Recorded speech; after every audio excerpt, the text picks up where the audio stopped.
Like I mentioned earlier, Art Zone, Nancy Guppy has, always got her finger on the pulse of the art community. I try. So the real reason she's here today is to share a few of her favorite happenings right now. Indeed. So let's start with Letters Aloud. Right. So it's a literary series. Sounds hoity-toity. It is not at all. Okay. It was created by that guy right there. That's Paul Morgenstedtler about 10 years ago.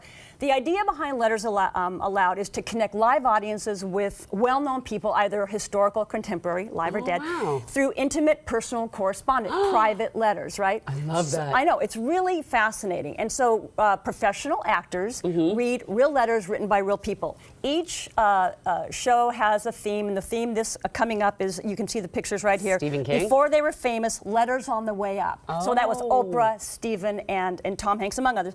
So the content of these letters in this particular installment, it digs into the crooked, prickly, kind of backstabbing path to fame. Things that you don't necessarily hear about publicly from these people. Right? Okay. So it's a really great show, beautifully done, super fun experience live. That sounds really fascinating. It's great. Saturday, October 28th. So, okay, let's talk about Thoreau at home. Henry David Thoreau. So what is he doing in Woodby? Woodby. So so Todd Jefferson Moore is the actor. Okay. The show is called Thoreau at Home, and it's a one-man show. Thoreau himself is no longer living. He was living in the first half of the 1800s. Yes, he's gone now. He's gone. But his whole thing was simple living, respecting the environment. Plants and animals are no less important than people, essentially. So the script for Thoreau at Home was drawn from Thoreau's personal journals. And so Todd, the great actor, with very few props, a very simple set, he magically transports the audience to a bare-bones cottage in the woods of rural Massachusetts. I've seen this twice. I'm going again. It's a compelling Really? You've seen it twice? Yeah. It's a compelling, it's a meditation on the natural world and our place in it. And guess what? It runs under an hour. Okay, that is... See? And that's the only reason I like it. Believe me, it's a great show. It's a great show. Well, and it is important. I think we do need to get back to what Henry David Thoreau thought was so impossible, was that introspective self and respecting the environment, what is around us. We're not like the dominant We're not the everything. top of the chain. No, we're not. As far as I'm concerned. So that's okay. Woodby Island Center for the Arts, 13th through the 20th. Okay. Diving into the rec. Diving into the rec. So Klara Glosova, she's a really excellent artist, and this show was inspired by work that she saw. So that's a real person. That's a traditional Japanese pearl diver. These mostly women would dive down without oxygen, without protective clothing, and look for pearls. So this is one of Klara's paintings. So she describes her creative process this way. She said, this is what Klara said. She goes, I dove in, and print by print, a story unfolded. The dive became a metaphor about going down deep into my own subconscious, facing things I was afraid of, and emerging with treasure, which is so often gleaned in the depths, which is true, right? You dive into your own self, and you kind of have to face reality, face what's going on, right? I have the chills. I know. You've got. Can I have that card when you're done? Absolutely. So you can rub it on you. You can rub it on you. It is a gorgeous show, and it runs through the end of this month. So it's worth. The colors are beautiful in that, and I have actually seen some of those photos from these women. You have? Who were they actually the divers? They would dive naked.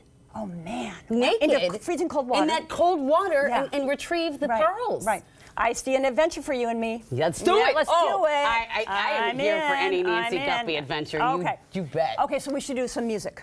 Let's go to a music festival. You got one? Yeah, I got one. So the Cloudbreak Music Festival, back for the second year. Now, this is not going to sound exciting, what I'm about to say. It's a collaboration between King County, Visit Seattle, and the City of Seattle. Why doesn't that sound exciting? No, it doesn't really. But it's 3 weeks. It's 3 weeks long. 185 artists, Mudhoney, Dusty 45s. Nice. And 28 venues and 71 participating hotels. Now, this is the newish model, festival model, because people staying in one of those 71 hotels will get free access to select concerts throughout the city, right? Okay. So that's kind of the new idea behind this thing. Is this why the city and the county and they all get together to do it to help boost our... So it's all about music, but really it's about revitalizing the nightlife in the streets of Seattle and the streets of the neighborhoods. We really need that, and this is the kind of thing that will do it, right? I'm here for it. I'm here for it. You love a festival. I love a festival. And we've had Mudhoney on the show before. You have? Yes. That's cool. Well, I mean, not on this. Well, cool. we haven't had him perform yet. Well, let's just say you did. But Mudhoney, we're looking at you. Come on. We talked about the things. Come on, Mark Arm. We had the guitarist. We're talking about you had one. blood donation. Yeah. So, I mean, I feel like we're best friends Yeah, now. and kind of punkish rock, blood donation, it all goes together. Okay. Okay, finally, and this is exciting, the great Molly Shannon. What? So perhaps maybe best known to people for that wonderful character on Saturday Night Live, Mary Catherine Gallagher. Remember, she's like, sometimes when I get nervous, I do this, and I do this, right? Yeah, she's really crazy. So she's written a memoir. It's called Hello, Molly. It delves into every aspect of her life, most notably, and this is how the book starts, about a car wreck when she was 4 years old that killed her mother, her youngest sister, an aunt, and a cousin. Oh my gosh! And so Molly and her sister Mary were in the car. Her dad was driving the car, and they all survived. So it's not only about that, but that's kind of like there's the jumping off point. Well, good for. I mean, right? that's a really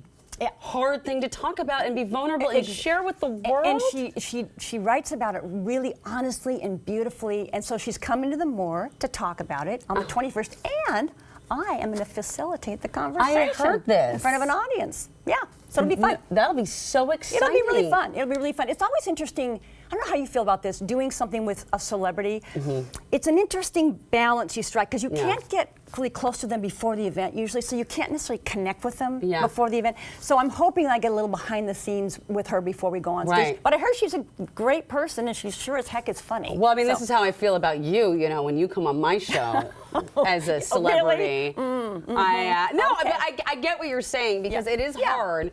To try, because you are that facilitator between the famous person and the other. And the audience. And you want to tap the famous person in a way that makes them feel like you know what you're saying. And that they're comfortable. They're comfortable and interesting questions. So, there's some preparation. There's some pepper and I'm going to get on it right now. She's got to go.